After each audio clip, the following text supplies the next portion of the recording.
आज आपण बघणार आहे पायथन प्रोग्रामिंगचा second unit that is flow control and loops.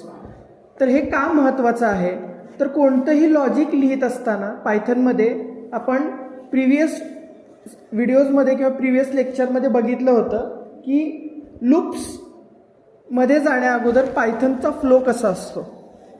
बरोबर आहे. इनपुट घेतलं जातं जेव्हा आपण पायथन प्रोग्रामिंग स्टार्ट करतो, त्याच्यानंतर युजरकडून इनपुट घेतलं जातं, त्या इनपुटवरती प्रोसेस केली जाते आणि मग तुम्हाला आउटपुट दिलं जातं किंवा आउटपुट जनरेट होतं आणि मग पायथनचा कोड एंड होतो. This is the standard procedure to execute the Python code. ठीक आहे ना. पण इनपुट घेतलं आणि आउटपुट जनरेट झालं याच्यामध्ये एक प्रोसेस असते. ठीक आहे. ती प्रोसेस कंट्रोल करणं तितकंच महत्त्वाचं असतं. समजतंय का. So that is very important आणि हे आपल्याला समजून घेणं जास्त महत्त्वाचं आहे. ठीक आहे. तर आज आपण फ्लो कंट्रोल महत्त्वाचा आहे जो प्रोसेसमध्ये आपण जाणून घेणार आहे. सो पायथनमध्ये फ्लो कंट्रोल का महत्त्वाचा आहे किंवा काय असतो हे जाणून घेतोय आपण. Control flow decides how a program runs. म्हणजे प्रोग्राम एक्झिक्यूट होत असताना कसा रन होणार आहे, कोणत्या स्टेप्स तो फॉलो करणार आहे हे डिसाईड करत असतं. त्याच्यानंतर it allows the program to make decisions. म्हणजे फ्लो कंट्रोलमध्ये डिसिजन मेकिंग स्टेटमेंट्स किंवा फ्लो कंट्रोलसाठी तुम्हाला कंडिशन्स देऊ शकता तुम्ही त्याच्यामध्ये. मग त्या कुठल्या कुठल्या कंडिशन असू शकतात किंवा कुठले कुठले डिसिजन स्टेटमेंट्स असू शकतात ते आपण एक्झाम्पलच्या साहाय्याने बघणार आहे. आणि नेक्स्ट आहे ते example like if else, if if else. ह्या बेसिकली ह्या कंडिशन्स किंवा हे स्टेटमेंट्स वापरून आपण फ्लो कंट्रोल करू शकतो. लक्षात येतंय. तर आपण पुढं बघणार आहे व्हॉट इज बुलियन व्हॅल्यूज. त्यासाठी बुलियन व्हॅल्यूज पण गरजेच्या आहेत तर ते समजून घेणार आहे. Boolean values are a true or false. Mostly binary values ज्या आहेत किंवा आपण सिंगल बिट व्हॅल्यूज म्हणतो किंवा डिजिटल व्हॅल्यूज म्हणतो ज्या की झिरोज आणि वन्समध्ये असतात. लक्षात येतं. झिरोज आणि वन्समध्ये असतात त्या व्हॅल्यूज अतिशय महत्त्वाच्या आहेत. बरोबर आहे का. किंवा डिजिटल टेक्नॉलॉजी ही आत्ता आपल्याला लॉजिक डेव्हलप करण्यासाठी अतिशय महत्त्वाची असते आणि ही टेक्नॉलॉजी आपण समजून घेणार आहे. त्याच्यामध्ये बुलियन व्हॅल्यूज ह्या दोन प्रकारच्या असतात. बघा बायनरी नंबर सिस्टीम सुद्धा दोन प्रकारची आहे. एक आहे ती म्हणजे कोणती 0 आणि 1 आणि त्यालाच दुसऱ्या फॉर्ममध्ये एक्झिक्यूट केलं जातं किंवा त्यालाच दुसऱ्या फॉर्मॅटमध्ये वापरलं जातं ते म्हणजे ट्रू आणि फॉल्स. जर 1 असेल तर it is considered as a true and 0 असेल तर it is considered as a false. लक्षात येत आहे. म्हणजे पॉझिटिव्ह अँड निगेटिव्ह फॉर्मॅटमध्ये सुद्धा आपण त्याला कन्सिडर करू शकतो. जर 1 असेल तर पॉझिटिव्ह आणि 0 असेल तर निगेटिव्ह. लक्षात येते. म्हणजे अशा बायनरी नंबर सिस्टीमवर तुम्हाला जेव्हा काम करायचं असतं किंवा येस ऑर नो अशा सिच्युएशन, बरोबर आहे ना, अशा कंडिशन्स तुम्हाला पाहिजे असतील किंवा अशामध्ये रिझल्ट्स हवे असतील तर फ्लो कंट्रोल महत्त्वाचं आहे. आणि त्यासाठी फ्लो कंट्रोल करण्यासाठी बुलियन व्हॅल्यूज समजून घेणं तितकंच महत्त्वाचं आहे. तर त्याच्यामध्ये बघा use to check conditions in program. आपल्याला प्रोग्राममध्ये कंडिशन चेक कराव्या लागतात की असं आहे की नाही. कळलं का. Yes or no, true or false. अशी कंडिशन असेल तर असं कर, अशी कंडिशन नसेल तर असं कर. लक्षात येते. आणि याच्यावरूनच फ्लो कंट्रोल होत असतो. With the help of that only we can control the flow of our program. आणि म्हणूनच या युनिटचं नाव काय दिलेलं आहे, फ्लो कंट्रोल. पण त्याच्यामध्ये कुठले कुठले स्टेटमेंट्स वापरले जात आहेत किंवा फ्लो कंट्रोलसाठी काय काय वापरलं जात आहे तर इफ आहे, इफ एल्स आहे आणि इफ इफ एल्स आहे. लक्षात येते. तर हे आपण समजून घेणार आहोत.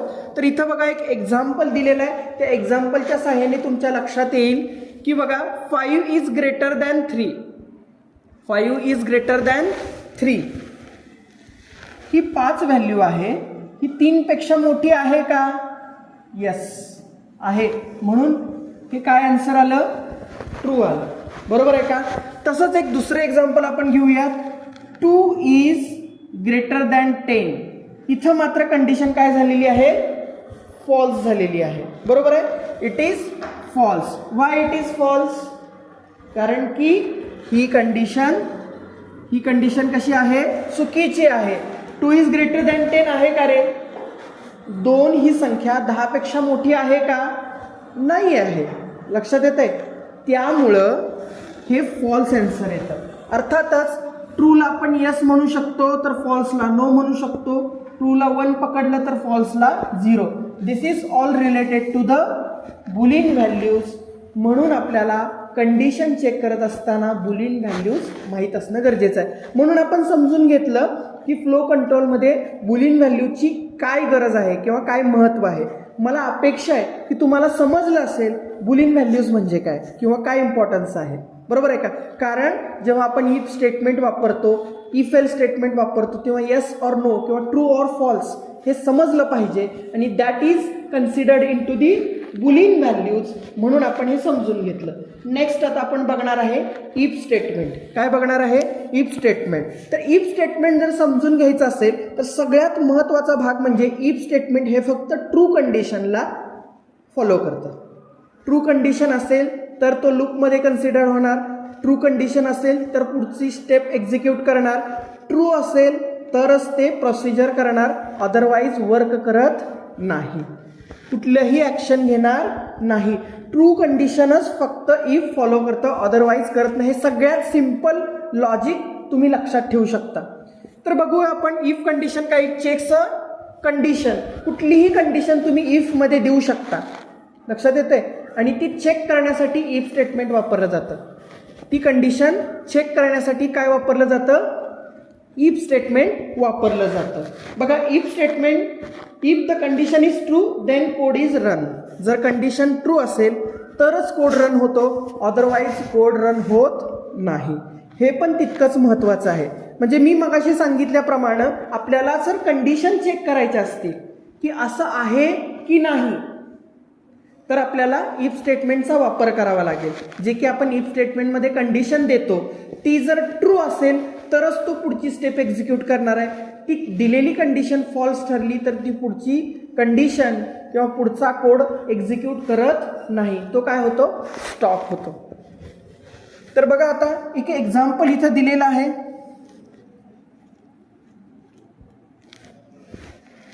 एक एक्झाम्पल आपण समजून घेऊयात. इथं सिंटॅक्स कसा लिहिलाय बघा. इफ, सगळ्यात पहिल्यांदा काय लिहिलेलं आहे? इफ.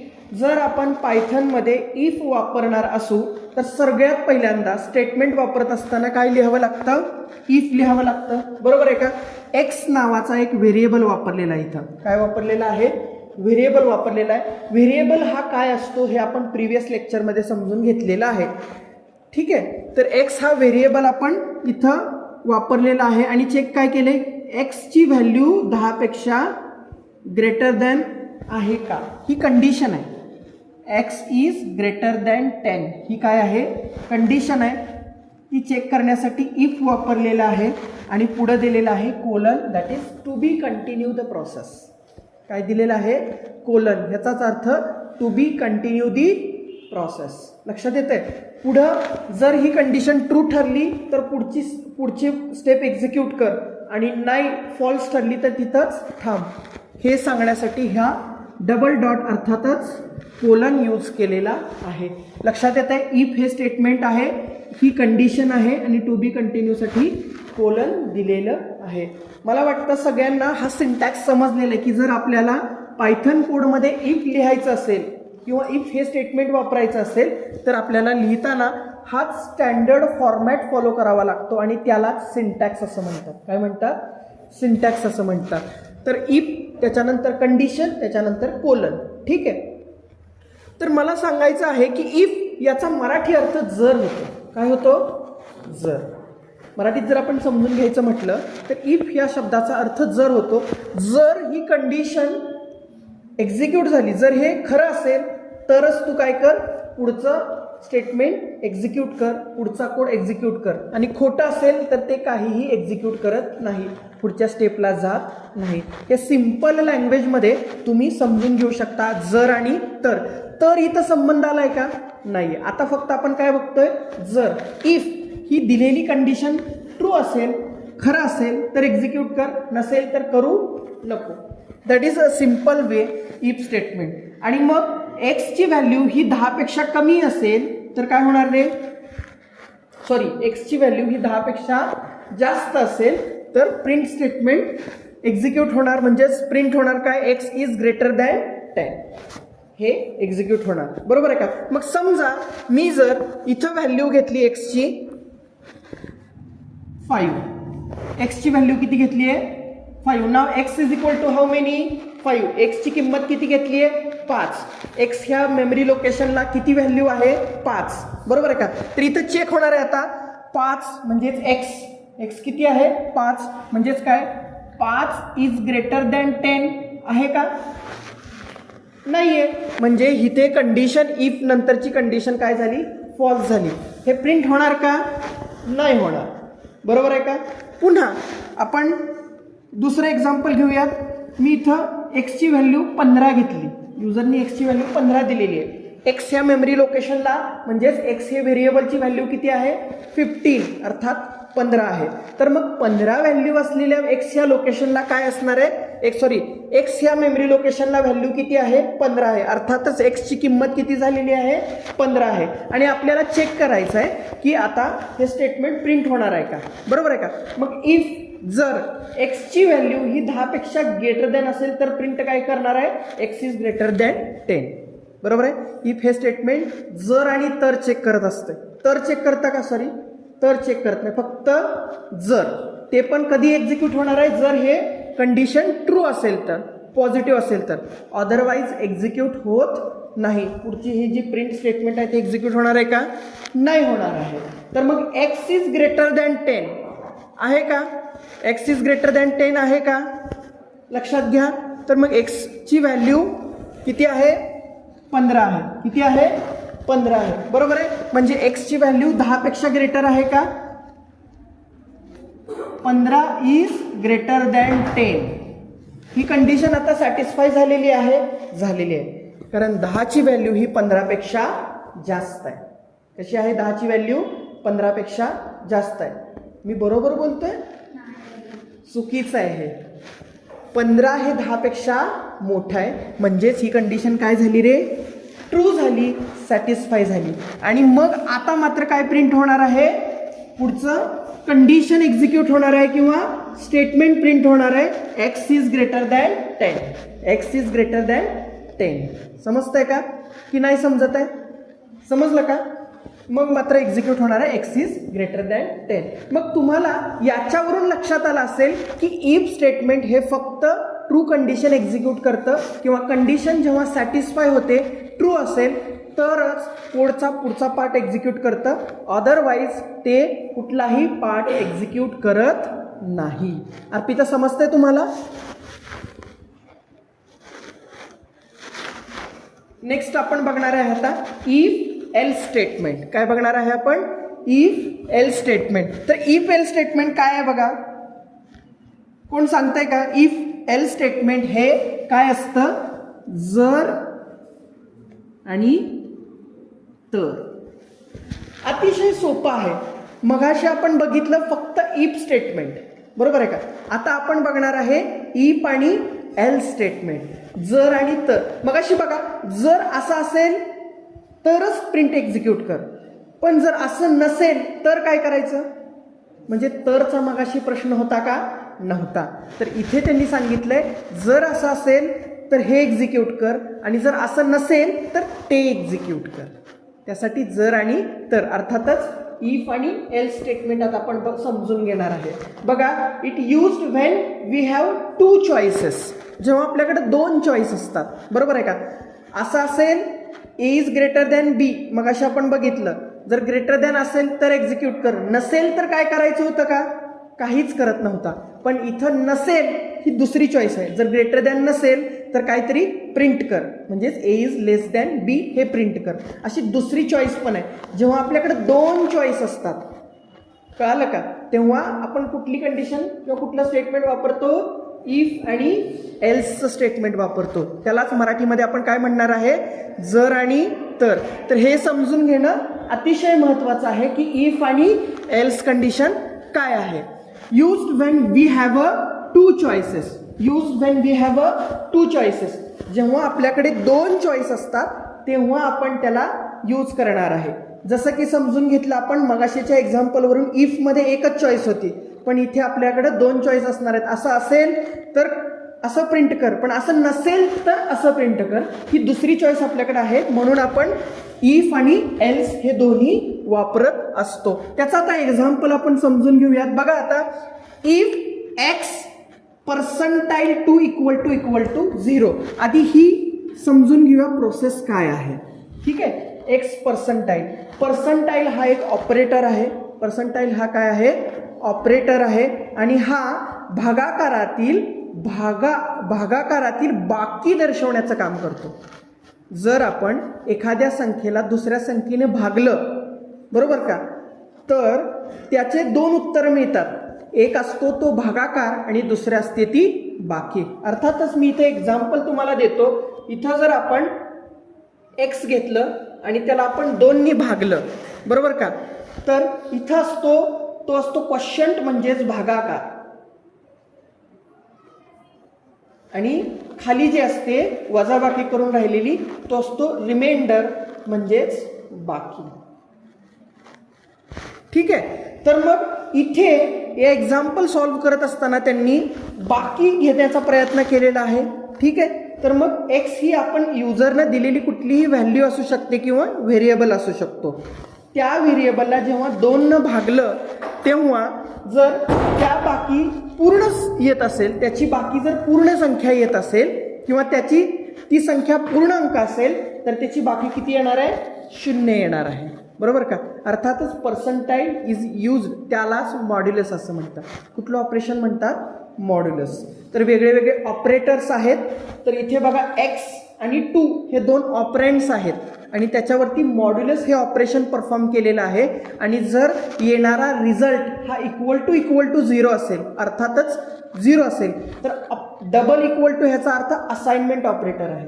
हे कुठले आहेत? Assignment operator. 2 आणि एक्स हे ऑपरेंड्स आहेत आणि 2 आणि एक्स वरती आपण मॉड्युलस हे ऑपरेशन परफॉर्म करतोय. लक्षात येत आहे. तर मग रिझल्ट येणारा 0 असेल तर प्रिंट काय कर, जो एक्स हा नंबर आहे तो कुठला असणार आहे? इवन नंबर असणार आहे. कुठला नंबर असणार आहे? इवन नंबर असणार आहे. आणि जर येणारा रिझल्ट हा 0 नसेल म्हटलं किंवा ही कंडिशन जर सॅटिस्फाय नाही झाली तर तो डायरेक्ट कुठं जम्प करतो? एल्सला. इथं जम्प प्रिंट करतो का? नाही. नसेल तर डायरेक्ट तू काय प्रिंट कर? नंबर कसा आहे? ऑड नंबर आहे. कसा आहे? ऑड नंबर आहे. आपण फॉर एक्झाम्पल आता एक एक्झाम्पल म्हणून घेऊ शकतो, आपण समजून घ्यायचं असेल तर. बघा आता एक्सची किंमत मी 10 घेतली, एक्स = 10 घेतलं. ठीक आहे. तर मग मी मॉड्युलस ऑपरेशन जेव्हा परफॉर्म करणार आहे तेव्हा बघा मी 2 ने डिवाइड करतोय. बरोबर आहे का? 2 ने डिवाइड करतोय 10 या संख्येला. 10 = x आहे. बरोबर. एक्सची किंमत आपण 10 घेतलेली आहे. तर मग बघा 2 पंचे 10, 2 5 जा 10. बरोबर आहे. पूर्ण भाग गेला, बाकी किती आली? 0 आली, रिमाइंडर. अर्थातच ही कशाची व्हॅल्यू आहे? मॉडची व्हॅल्यू आहे. मग ही 0 आलेली आहे. बरोबर आहे का? म्हणजे 10 पर्सेंटाईल 2 = 0 ही कंडिशन काय झाली रे? सॅटिस्फाय झाली. बरोबर आहे का? ही कंडिशन काय झाली? सॅटिस्फाय झाली. म्हणून काय प्रिंट होणार आहे रे? Number is even number. काय प्रिंट होणार आहे? X is even number. लक्षात येते का? तो एल्स कडे जाणार आहे का? नाही जाणार. समजलं का हे एक्झाम्पल? आता आपण दुसरं एक एक्झाम्पल घेऊया, कारण आपल्याला इफ बरोबर एल्स स्टेटमेंट पण समजून घ्यायचं आहे. बरोबर आहे का? नाव आता मी मात्र एक एक्झाम्पल घेतोय, ते घेतोय 13. एक्सची किंमत मी किती घेतली? 13 घेतली. समजते का? एक्सची किंमत मी आता 13 घेतलेली आहे. तर नाव मी 13ला 2 ने भागतो. 13ला किती भागणार आहे? 2 ने भागणार आहे. तर पूर्ण भाग जातो का? बेसन 12. बरोबर आहे का? 2 6 जा 12. 2 6 जा 12. Reminder is 1. Reminder is 1. अर्थातच ही रिझल्ट असणार आहे 1. बरोबर आहे का? मॉड्युलसचा मॉड हे ऑपरेशनचा रिझल्ट असणार आहे 1. बरोबर. x 13 होतं, मॉड ऑफ 2 किती आलंय 1 आलं, बरोबर आहे का. म्हणजेच ही कंडिशन ट्रू झाली का आता, नाही. x पर्सेंटाईल 2 इक्वल टू 1 आहे, 0 आहे का, नाही. म्हणजे ही कंडिशन फॉल्स झाली. मग आता फॉल्स झाल्यावर ह्या कंडिशनला तो जम्प करणार नाही, हा कुठं जाणार, एल्सला जाणार. असं नाहीये. If x percentile 2 equal to 0 असेल तर प्रिंट कर इव्हन नंबर, आणि नसेल, आता हे नाहीये तर काय प्रिंट कर, ऑड नंबर. अर्थातच x हा काय आहे, ऑड नंबर आहे. लक्षात येत आहे. म्हणजे आपल्याकडे 2 चॉईस असतात, तेव्हा आपण इफ आणि एल्स स्टेटमेंटचा उपयोग करून काय करू शकतो, त्या स्टेटमेंटचा उपयोग करून इव्हन आणि ऑड नंबर्स फाइंड आउट करू शकतो. हे एक्झाम्पलवरून आपल्याला समजलं. मला वाटतं सगळ्यांना समजतंय की स्टेटमेंटचा उपयोग फ्लो कंट्रोल किंवा फ्लोग्राम कंट्रोलसाठी कसा उपयोग केला जातो. मगाशी आपण बघितलं इफ स्टेटमेंट, आता आपण ह्या एक्झाम्पलच्या सहाय्याने बघितलं एल्स स्टेटमेंट, आणि आता आपल्याला नेक्स्ट स्टेटमेंट जे बघायचं आहे ते आहे इफ, इलिफ आणि एल्स स्टेटमेंट. मग तुमच्या मनात प्रश्न पडला असेल की सर इफ झालं, इफ एल्स झालं, मग आता ह्याची काय गरज आहे, बरोबर आहे का. तर याची पण एक वैयक्तिक गरज आहे. ती गरज कोणती आहे, तर बघा इफमध्ये आपण फक्त एकच कंडिशन यूज करत होतो, एल्समध्ये कोणतीही कंडिशन आपण वापरू शकत नाही. एल्समध्ये कुठलीही कंडिशन आपण टाकत नाही. मग आपल्याला मल्टिपल कंडिशन्स चेक करायच्या असतील तर इफमध्ये फक्त एकच कंडिशन आपण टाकली, A is greater than B, बरोबर आहे का, X is mod of 2 equal to 0, ही एक कंडिशन आहे. पण अशा 4 कंडिशन 5 कंडिशन आपल्याला चेक करायच्या असतील किंवा एकपेक्षा जास्त कंडिशन चेक करायच्या असतील तर आपण काय करणार आहे, त्यावेळेस आपल्याकडे कुठला ऑप्शन आहे का, तर आहे. म्हणजे एकपेक्षा जास्त आपल्याला कंडिशन चेक करायच्या असतील, मल्टिपल कंडिशनसाठी आपण काय यूज करत असतो, मल्टिपल कंडिशनसाठी आपण यूज करत असतो इफ, इलिफ आणि एल्स. इफ आणि एल्स तुम्हाला कळालेला आहे. आता मात्र आपण समजून घेणार आहोत इलिफचा मिनिंग काय आहे, किंवा इलिफ कसं वापरायचं, किंवा इलिफ कुठं वापरायचं. ठीक आहे. तर बघा आता it is use to check a multiple condition as I have told before. मी मगाशीच तुम्हाला सांगितलं, बरोबर आहे का, मल्टिपल कंडिशनसाठी इलिफ वापरलं जातं. ठीक आहे. अदरवाईज आपल्याकडे एकच कंडिशन चेक करायची असेल, बरोबर आहे का, किंवा 2 चॉईस असतील तर इफ एल्समध्ये आपण काम करून घेऊ शकतो. पण आपल्याला एकपेक्षा जास्त कंडिशन्स चेक करायचे आहेत, बरोबर आहे का, त्यासाठी आपल्याला काय वापरावं लागणार आहे, इलिफ स्टेटमेंट वापरावं लागणार आहे. कुठलं स्टेटमेंट वापरावं लागणार आहे, इलिफ स्टेटमेंट वापरणं. त्याचं एक एक्झाम्पल आपण घेऊया आणि त्या एक्झाम्पलच्या सहाय्याने आपण समजून घेऊया what is if, what is elif and what is else. तर इफ हे ट्रू स्टेटमेंट एक्झिक्यूट करतं, जर ते फॉल्स ठरलं तर कंडिशन डायरेक्ट कुठे जाते, एल्सला जाते. हे समजलं. पण आता मात्र इफ आणि एल्स, इफ आणि एल्सच्या मध्ये काय असतं, इलिफ असतं. इफ आणि एल्सच्या मध्ये इलिफ असतं, आणि इलिफ हे तुम्ही मल्टिपल टाइम्स यूज करू शकता. इलिफमध्ये तुम्ही कंडिशन सुद्धा लिहू शकता. इलिफमध्ये जशी इफमध्ये आपण कंडिशन लिहितो, एखादी कंडिशन चेक करायची असेल आपल्याला, तर इफमध्ये जशी कंडिशन लिहितो तशीच इलिफमध्ये सुद्धा आपण एखादी कंडिशन लिहू शकतो. म्हणूनच मल्टिपल कंडिशन चेक करण्यासाठी आपण काय वापरतो, इलिफ. तर इथे बघा एक्झाम्पल घेतलेलं आहे, if marks are greater than or equal to 75. विद्यार्थ्यांचे मार्क्स आहेत आणि त्याचे क्लास आपण चेक करणार आहे एक्झाम्पलच्या सहाय्याने. जर इफ बघा, इफ काय आहे, marks are greater than or equal to 75, तर मग प्रिंट काय करणार आहे, डिस्टिंक्शन प्रिंट करणार आहे. काय प्रिंट करायचं आहे, डिस्टिंक्शन प्रिंट करायचं आहे. आणि नसतील तर मात्र आपला कोड काय होणार आहे, पासला जाणार आहे. नसतील तर आपला कोड कुठं जाणार आहे, पासला. पण 2च क्लास असतात का, नाही, अजून एक क्लास असतो, तो असतो फर्स्ट क्लास. मग इथे एका कंडिशनची गरज पडते ना एक्स्ट्रा आपल्याला. म्हणून मग बघा इलिफचा वापर केला, इलिफ लिहिलं, त्याच्यानंतर कंडिशन आहे बघा, marks greater than or equal to 60 असं असेल तर काय प्रिंट कर, फर्स्ट क्लास प्रिंट कर. आणि 60 पण नसतील, 75 पण नसतील तर डायरेक्ट काय प्रिंट कर, एल्समध्ये प्रिंट पास, फक्त पास क्लास आहे. लक्षात येत आहे का. हे 3 क्लास आपल्याला करायचे आहेत चेक. तर मग फर्स्ट क्लास आणि डिस्टिंक्शनसाठी 2 कंडिशन वापराव्या लागल्या. मगाशी जेव्हा आपण बघत होतो तेव्हा इफ एल्समध्ये फक्त इफमध्ये कंडिशन आपण टाकू शकत होतो. एल्समध्ये कंडिशन वापरू शकतोय का आपण? नाही वापरू शकत.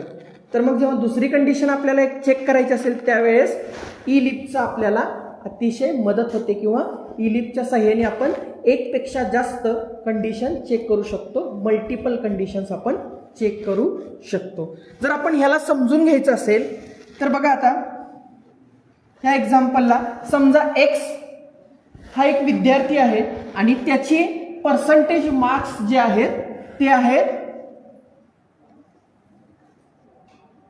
ते आपण घेऊयात 60. किती घेऊयात आपण? 60.